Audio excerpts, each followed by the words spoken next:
Hello, all, and welcome back to the latest podcast episode of the Deferrals. I am your co-host, Matt Higgins, who has just won for 3 consecutive years his March Madness pools. And introducing my other co-host, Matt Johnson, who has not won any March Madness pools. How you doing today, MJ? I'm doing great. Yeah, I don't win March Madness pools. I win Dynasty Leagues. Nobody's scared about Dynasty Leagues, MJ. We're be in the present. We're talking about March Madness now, okay?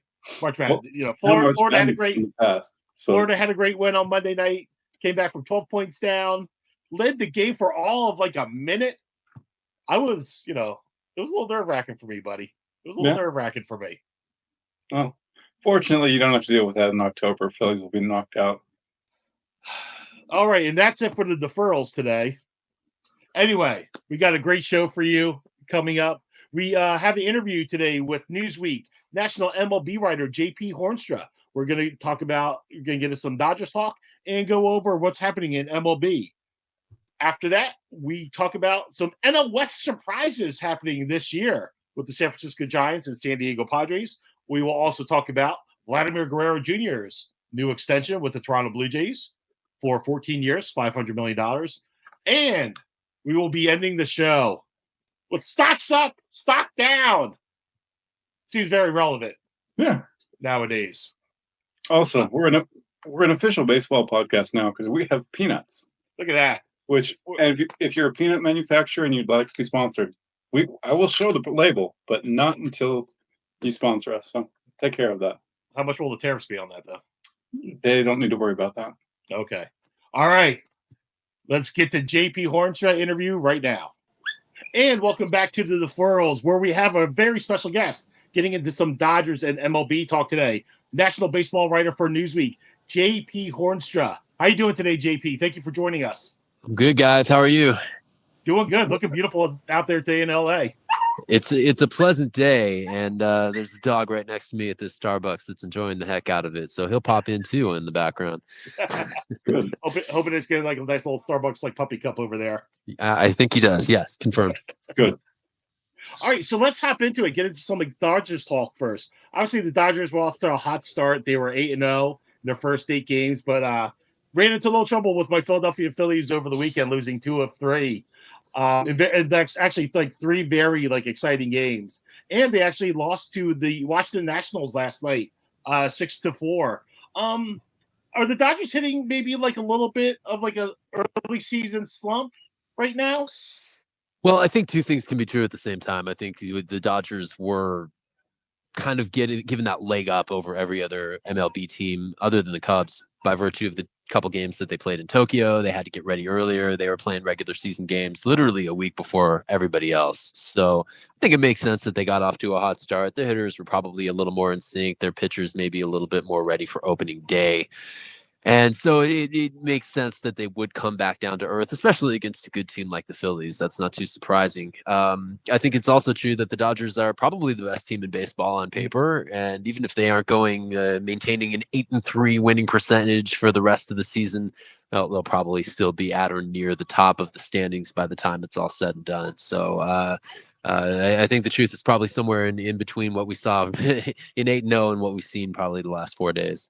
Yeah, and luckily on the Philly side, they didn't face Phillies killer Freddie Freeman during that season or during that series because he's been on the IL with the shower mishap with his ankle injury. Right. That happened. But yeah, don't we all? Right. Now, obviously, 2 of the biggest offseason acquisitions for the Dodgers were Roki Sasaki and Blake Snell. Sasaki's been off to a slow start, even though he did pitch well in Philadelphia for over 3 starts, 8 2/3 innings pitched, a 4.15 ERA, and 11 walks. And now Snell has landed on the injured list after just 2 starts. Is there any sort of level of concern on the Dodgers side with Sasaki's struggles and now Snell's injury? Yes. 2 very different situations. I think in the case of Snell, he spoke to reporters in Washington yesterday and said he had been pitching through the shoulder soreness, stiffness, whatever the MRI turns up for a couple weeks now. And if that's Snell at less than 100%, that's a pretty good Blake Snell you're getting if he comes back healthy. I think the Dodgers kind of counted on not necessarily Blake Snell's shoulder, but everybody in their starting rotation is going to spend time on the injured list before the season's up. Yeah. It can be a nagging little thing where, the pitcher doesn't quite pass the strength test prior to his start. And it's like, oh, you got a sore hip. Congratulations, you're on the IL for 10 days, right? To like something a little bit more legitimate, like I think what we're seeing with Snell, or Clayton Kershaw, who is probably going to come back at some point this year, but his toe to this point hasn't allowed him to make his first regular season start. His arm is fine. That's what he told reporters in Washington, D.C. And so you're going to see varying things like that, sideline guys throughout the season. Again, if it's something unforeseen, then maybe, it catches the Dodgers by surprise and they have to scramble a little bit. The depth that they have in AAA is pretty darn good. We're going to see Landon Knack make his regular season starting debut here soon. We're going to see Justin Wrobleski debut against the Nationals. Those are guys who have made good starts for the Major League club before. They're also guys who probably won't be in the Dodgers starting rotation at the end of the season if all goes according to plan. Now, Sasaki, that's a different animal altogether. I don't know exactly what the Dodgers projected for him internally for his first season. Based on all of the comments that guys like Brandon Gomes and Andrew Friedman were saying at or around the time they signed him, they didn't expect him to be a finished product. What exactly that looked like, it wasn't sure. I mean, the guy's kind of living off of a fastball and a split finger right now. Mm-hmm. And while those should be two pretty good pitches, at least the fastball based on the speed should be a good pitch. He probably needs something else. Is he going to get something else by the end of this season to where he can bring it into a major league game and use it to, retire major league hitters? Maybe, maybe not. And if he doesn't, how good is he going to be? And if he doesn't, how well is he able to command the fastball and the splitter? Great questions. I don't know. I don't know if the Dodgers know. And so he's going to be a work in progress all year. I think the bigger takeaway from Sasaki's first two starts is that if he can go out there and pitch 4 halfway decent innings, the Dodgers will accept that. They'll take that as a sign of, necessary growth for this guy who they've invested at least the next 6 years in. And they'll just take what comes because, frankly, their lineup should be able to paper over any mistakes that Roki Sasaki makes. Obviously, hindsight being 2020, with like Sasaki's like slow starts, and then obviously after the second start of the season when he got pulled early in his home debut with the Dodgers, you saw him getting like very emotional in the dugout, and unfortunately he got caught on camera and then spread like wildfire over on social media. Like looking back on it, do you think maybe the Dodgers should have started Sasaki in the minors to just kind of like find his footing over here and have him gain more confidence again, and maybe develop more pitches, like you said? Yeah, good question. I don't want to. I would hesitate to answer that question based on a couple starts. I would also tell you that, well, the Dodgers never said anything about specifically whether or not they faced, I don't know if pressure is the right word, but some kind of impetus to put Sasaki in a game in Japan because it was a game in Japan, right? I do find it funny that when Craig Counsell, the Cubs manager, was asked whether he had a choice around starting Shota Imanaga on opening day in Tokyo, he said, I don't know. And I don't know if we should take him seriously or not, right? So, I think there is a strong possibility, let me hedge that answer, in saying that the Dodgers wanted Sasaki to pitch in some capacity in Tokyo, right? And I think that with that comes some obligation to the player, especially a 23-year-old player. The Dodgers knew how much pressure he was putting on himself before the rest of the world saw it, right, in that viral clip.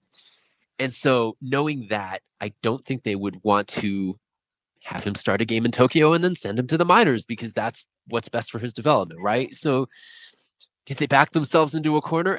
Maybe you can make that argument, but I would go back to what I was saying about, look at how deep this lineup is when it is at full strength. And they probably weren't counting on Freddie Freeman slipping in the shower, right? So that does take an important piece out of the lineup for sure. But also, even without him, it's the kind of lineup that should take a pressure off of a guy who has, right, maybe the best split finger fastball in baseball, has a 100-mile-per-hour fastball to complement that, and should be able to be a competitive major league pitcher, even if he isn't the finished product. And so, given all the hype around him, 30 teams were interested in signing him. Not everybody who wanted a meeting with Roki Sasaki was able to get a meeting. It's not so much what Sasaki was able to do in March or April, so much as what he's going to be in October and whether or not that guy's in the playoff rotation for the Dodgers. And if not the rotation, the bullpen. I think all of those things are still in play based on what we've seen. But I do think that the mental fortitude for a 23-year-old pitcher not to be perfect and to realize what we're saying here, that he doesn't have to be in order to be a good member of the, a viable member of the Dodgers starting rotation right now. That's more important. I'm looking for that aspect of his development more than I'm seeing whether he can develop a second fastball. And staying with the Dodgers pitching, Shohei Ohtani threw a bullpen session in Philadelphia this weekend, 26 pitch bullpen session. And the Dodgers have been kind of loose about the timeline when Ohtani will take the mound. Have you gotten any sort of indication when he might return, or has that changed?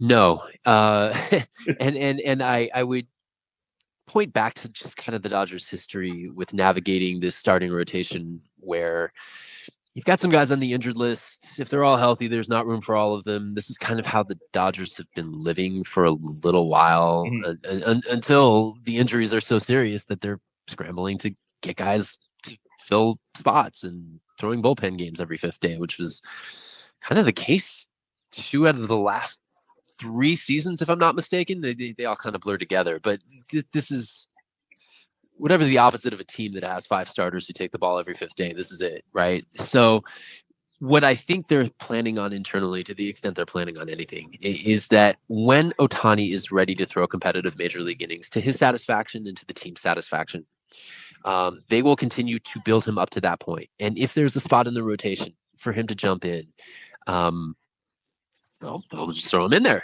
Now, that leaves a very broad timeline of possibilities, and that's probably really dissatisfying if you drafted Shohei Ohtani to your fantasy team as a pitcher. Sorry, you're not. I am not helping you there if that's your boat.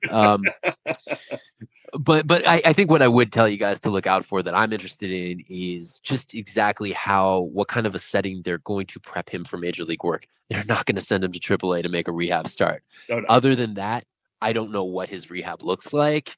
And I think that's going to be maybe a tricky thing for him to navigate. He'll probably face hitters in some live setting, at Dodger Stadium. Maybe they'll bring up some minor league hitters to fill out a sim game. When that starts to happen, I would suggest to you that they're starting to get serious about circling dates on a calendar. And you talked before about Kershaw saying his arm is fine, but they're kind of waiting on the stove. When he does eventually come back, is it primarily going to be a 6-man rotation? Good question. I would say it kind of goes back to who is available and when. The Sasaki situation is worth monitoring. I don't think plan A is to send him to the minor leagues, but it might be plan B or C. And in that case, can Yoshinobu Yamamoto and 4 non-Japanese pitchers coexist with Kershaw in a 5-man rotation? Maybe.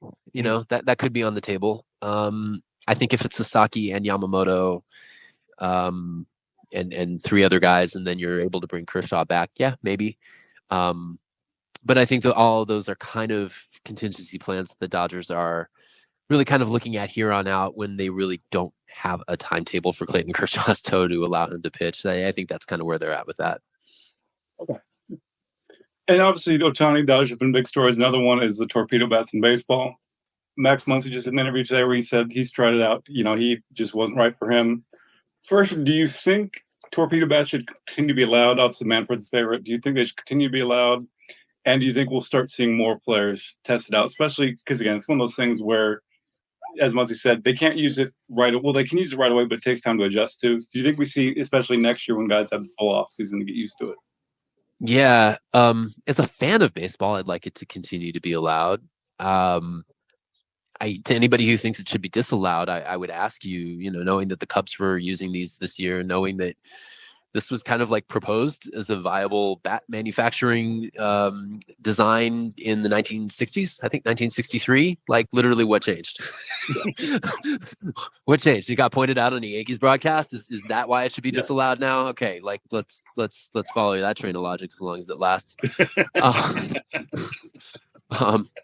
All the people who on the kind of analysis side who are saying, look at all these tools that pitchers have been using to gain an advantage over hitters for the last decade. Let's throw the hitters a bone here. I'm kind of in that boat. Let's see what these torpedo bats can do and who it can do it for. It's not going to do it for Aaron Judge. Aaron Judge is a power hitter who swings a big bat with a traditional barrel, and I don't see guys in that mold switching anytime soon. Max Muncy, Shohei Ohtani, these guys, they're not going to switch. Guys who are smaller and who are not as interested in driving the ball out of the park. Anthony Volpe, for example, great candidate for a torpedo bat. Guys in that mold, I'd be very interested to see what it can do for them. And those guys aren't necessarily like all-star caliber hitters. Those guys aren't guys necessarily making the all-star team. But if it can boost their batting average by 10 points, fascinating. Let's see how that plays out. I don't think anybody would argue with that. And if it puts more balls in play, right? If it cuts down on swing and miss, I don't know that it will. I think if anything, it might have the opposite effect. But I would be curious to see how torpedo bats play out in any kind of a sample size whatsoever. So I say bring them on. Absolutely. We mentioned like baseball, because it's one of those things where it's good for baseball. It's kind of what the offensive game needs. Another big topic in baseball, obviously related to the Dodgers, is a salary cap and, trying to put restrictions on how much the Dodgers are spending. There's been talk about potential lockout in a year. Do you think that we'll see either a lockout or potentially a salary cap imposed by Major League Baseball? And what are your thoughts on baseball imposing a salary cap? Yeah, I would point to Rob Manfred's comments. I believe it was to The Athletic, but he was asked about this several times in this offseason, and he said nothing that made me think there will not be a lockout after the CBA expires in December 2026. So if you have plans to visit spring training in 2027, maybe get insurance on those flights, on those hotels. You might be calling it in. And also who's planning for spring training 2027 and 2025. Anyway, I'm personally of the opinion that baseball can more than survive without a salary cap. I think baseball without a salary cap and a salary floor would be a very scary world to live in, and I would not want to do that. I don't think we get to a salary cap without a lockout, and even then, I think that there are still, like, if you need a lockout to extend collective bargaining to come up with a suitable solution for both the Players Association and the league, which I don't think you do, but let's just entertain that for a while. I think there are a lot of mechanisms within revenue sharing that can achieve a lot of the goals that people who think that the lack of parity in the game is a problem. Getting the owners of the Pirates and the Marlins and the White Sox and all those teams that we know don't spend enough to spend enough. That's the issue, right? If the solution is via revenue sharing, that's the problem. And if this issue is, if we end up living in a salary cap world, let's make sure that salary cap floor is tough as nails too. Absolutely. Yeah, it feels like, with these billionaire owners that don't want to spend, they almost got their fans thinking, be like, oh, well, if I pay you $765 million for Juan Soto, our franchise is going to go belly up because we're not going to be able to afford it when you're worth $5 billion. Yeah. Yeah. And the Soto contract really blew things out of the water. We were not having this conversation a year ago. And then Juan Soto signs his contract, and then Vladimir Guerrero Jr. says, "Oh, I want to be paid on that scale," and then he signs a $500 million extension. It's crazy. I didn't think we would be talking about these numbers. I think what I would say to people who are kind of worried about a lockout and the salary cap is let's kind of take these in. I mean, look, let's take these in a 2-year cycle to start. Don't just look at this offseason in isolation. Let's see how teams are spending in a year and which teams are spending in a year. Let's see how the shakeout from some of the TV contracts falling out looks and affects team spending in a year. It's really important that we take these in not 1 year increments, but really 2 or 3 at least. There's a reason the collective bargaining agreement lasts 5 years. It's because you don't want to go on a year by year basis, just doing knee jerk reactions in response to how teams are and aren't spending, how much parity is in the game on a 1 year basis. So give it time. I think there will be a lockout, but I think the path to a solution might be more clear in a year or 2. Now, let's just get you out of here with one more question on this topic. It's April. Today we are recording on Tuesday, April 8th. What is your World Series prediction? Whoa. April 8th. Okay. Yeah. Well, you're giving me 6 months Martin for error, so I don't feel too much pressure with this one, but I don't know. God, I really like the Dodgers and the Red Sox right now.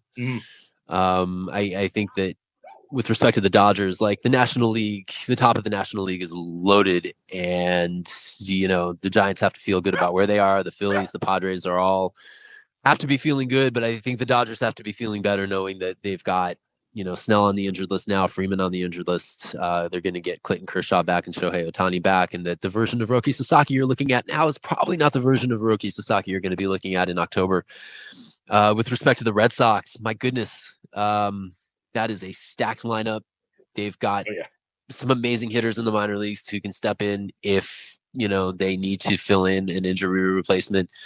The starting rotation is a bit of a question, but they too have some injuries, and I don't think their rotation right now is what it's going to look like in October. So, if they can get through the American League East, that's my pick for the AL on April 8th. All right, for whatever that's worth. All right, in 6, you can't go back on this. So this is your final. Boy. You can't change during the season. Oh boy, I won't change my answer. I still feel great about it on April 8th. Well, JP, thank you so much for joining us today and lending your insight on the Dodgers and MLB. Is there anywhere where our viewers can find your work at? Yeah, go hit up Newsweek, go hit up the Big Lead. Those are my primary outlets today, and find me on Twitter, Blue Sky at JP Hornstra. All right, everybody, thank you, JP, for joining us today. Thanks so much. Thank you, guys. Once again, big thanks to JP Hornstra of Newsweek for his insight into the Dodgers and MLB topics for today. Now, let's move on to the Vladimir Guerrero Jr. extension. The Blue Jays finally pulled the trigger after all this back and forth. Will they, won't they? Will Vlad walk? Will the Blue Jays lose the face of their franchise? They finally signed him to 14 years, $500 million for the 26-year-old Guerrero, who obviously, if they don't trade him at some point, he will be a Blue Jay for life.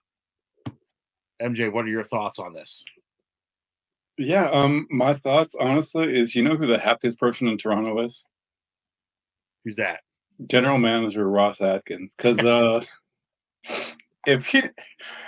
season, we'll see how it goes. But the one thing where, listen, if you let Vladito go, Toronto, I know Canada can be a peaceful place unless the hockey team wins the championship, and it's been, we don't have to talk about that. It's been forever.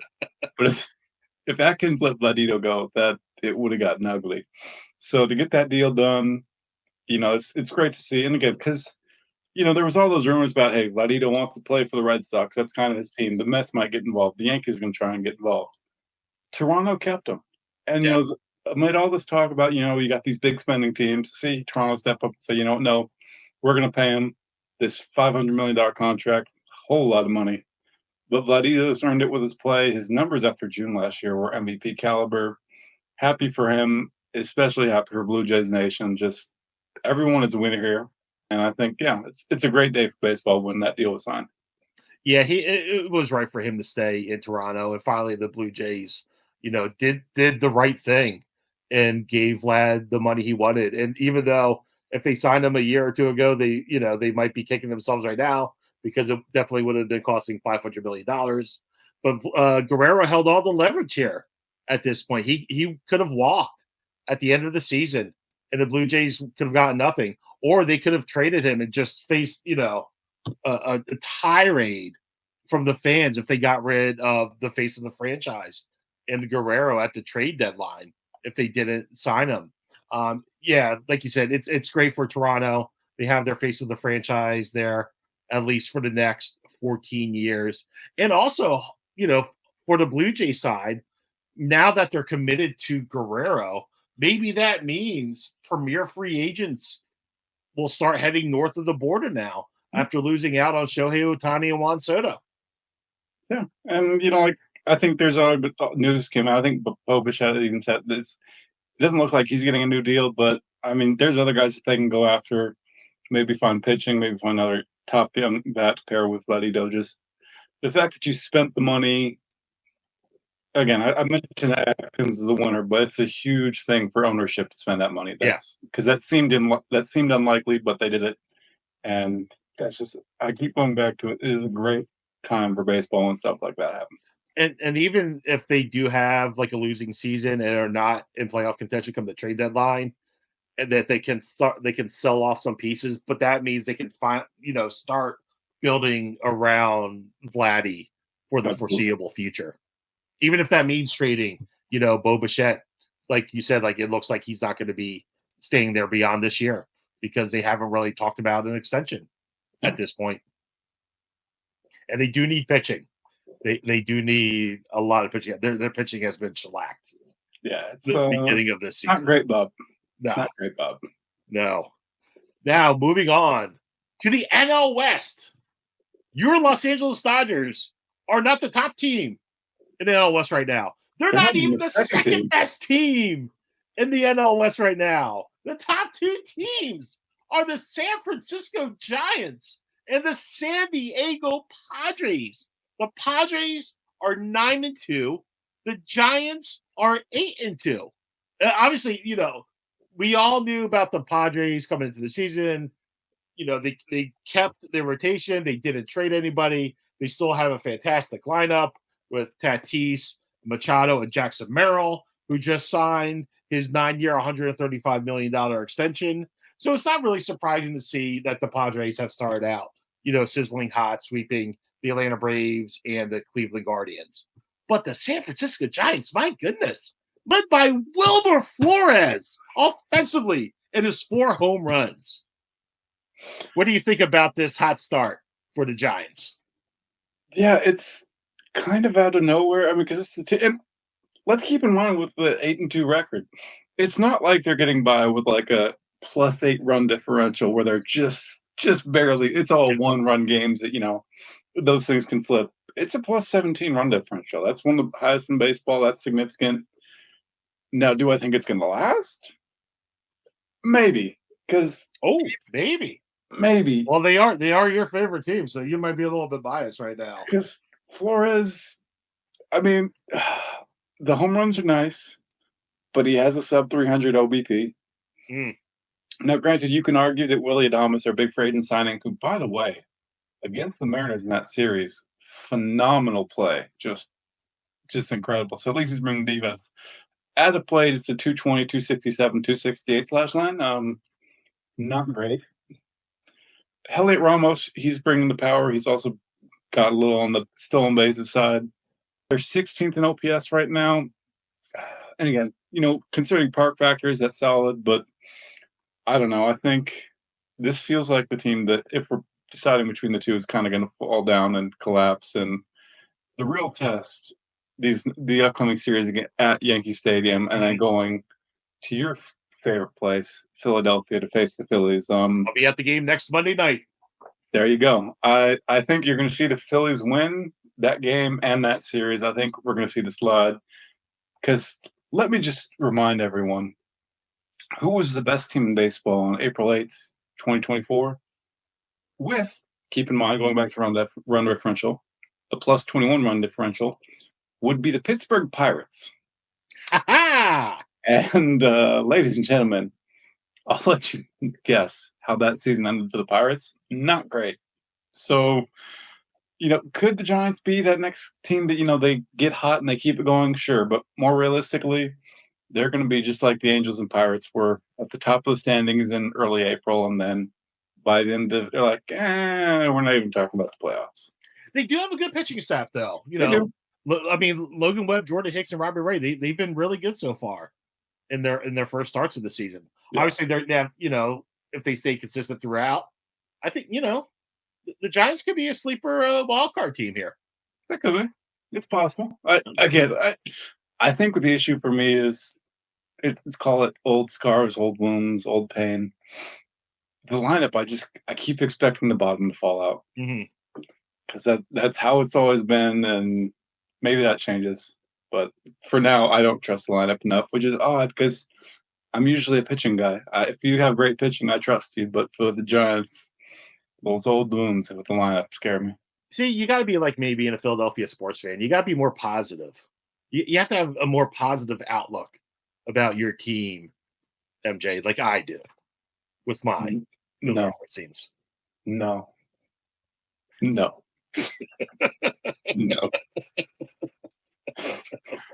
I listen.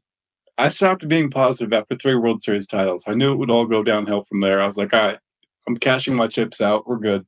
Yeah, you already have your rings. You're fine. Yeah, you don't need any more. Exactly. Yeah, you don't need. I do though. I do. I got the rings. I got the peanuts. I'm good. Yeah. Now we're moving on to our last segment of the podcast. Stock up, stock down for teams and players for the season. Shall I start, MJ? You shall. What stock are you buying? What stock are you selling? All right, stock up, obviously. Vladimir Guerrero Jr. Good for him. 14 years, $500 million. Got the money he wanted. No deferrals whatsoever. He wanted that present-day value contract. He has the 3rd highest contract now in MLB history. He's only 26 years old. He's going to get better. Hopefully now the Blue Jays will build a contender around him for the foreseeable future. He deserves this. Hopefully he'll go into the Hall of Fame now with that Toronto Blue Jays cap on the plaque. Honestly, he's outside the Phillies, he is my favorite player in MLB to watch. I'm a big Vladdy fan. I actually heard I was really, I was kind of hoping he would hit free agency and the Phillies might be able to scoop him up in free agency and we see him in the bombs at Citizens Bank Park for years to come. But good for Vlad for getting the money he deserves.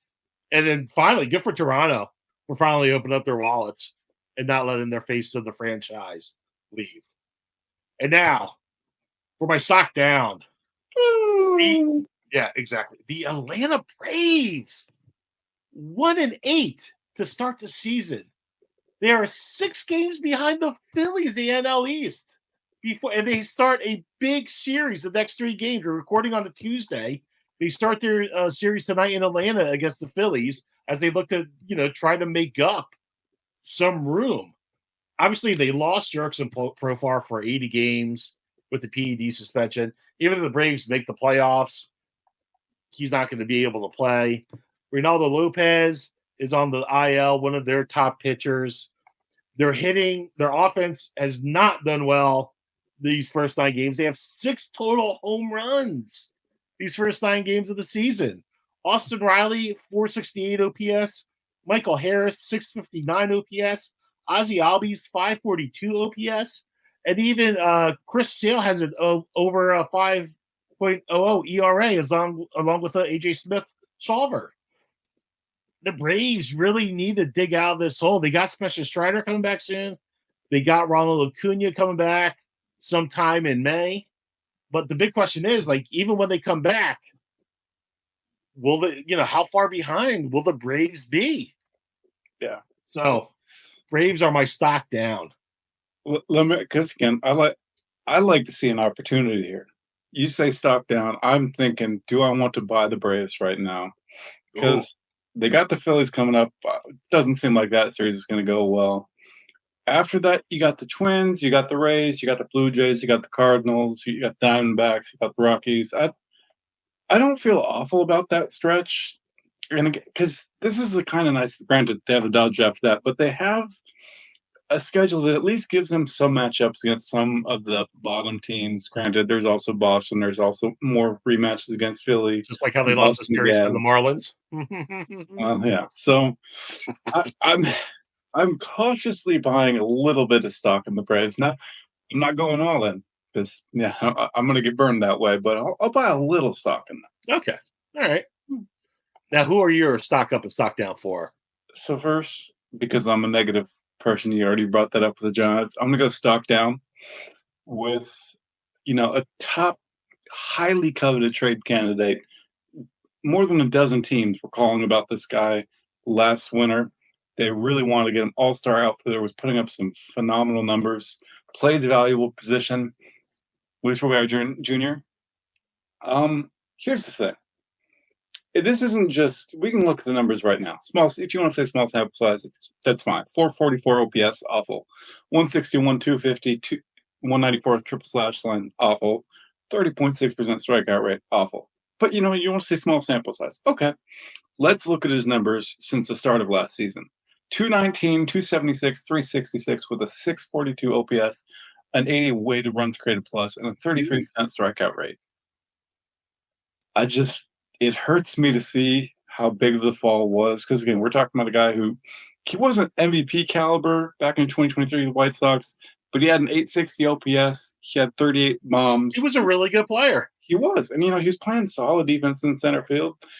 And now the bottom just fell out. And, he's my stock down, but also the White Sox, what were you doing? You were receiving golden offers. Yeah. Just last spring, and you said, no, we're gonna trade Cease, we're gonna trade all these other guys, but we're gonna hold on to Robert. And now it's just burned you completely, and this speaks to all the trust issues I have with the White Sox organization. And I know we also have this on sportsnot.com. There were some rumors about, hey, maybe Reinsdorf will sell the team. That rumor was quickly shot down. Yeah, it was. Yes, no interest in selling the team. Basically, his stance on it is he's going to control it until his health is absolutely awful. And, so... it seems like a smart business decision to me. Yeah. So... I'm no billionaire, but, Yeah, so unfortunately, the White Sox fans, all of their stock is just plummeting right now, and I would really not... I get buy low. I would not encourage anyone to buy low here. You're just going to lose. Now, as for stock up, the numbers here are incredible. Hunter Greene, which coming out of high school, dude who was just throwing complete, utter gas, just hitting triple digits like it was nothing.